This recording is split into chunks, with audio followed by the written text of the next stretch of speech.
ఇప్పుడు కామెడీ సినిమాలు ఎక్కువ మిస్ అవుతున్నాయి జనం.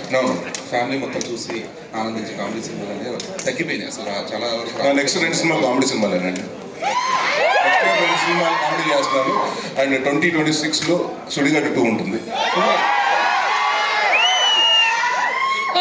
Thank you everyone. Thank you so much Naresh garu, and thank you Amrita, thank you everybody for coming for this grand launch. And don't forget December 20వ తారీఖు మా బచ్చలి మళ్ళీ తన కథని చెప్పడానికి మీ అందరి దగ్గరికి వచ్చేస్తున్నారు. తప్పకుండా థియేటర్లకు వెళ్ళి మీ ఫ్యామిలీస్ తో వెళ్ళి సినిమాను చూసి ఆదరిస్తారని, బ్లాక్ బస్టర్ చేస్తారని మనస్ఫూర్తిగా కోరుకుంటూ విచ్చేసిన ఫ్యాన్స్ అందరికీ, నరేష్ గారి ఫ్యాన్స్ అందరికీ, అండ్ అలాగే మీడియా మిత్రులందరికీ మరొకసారి థ్యాంక్ యూ సో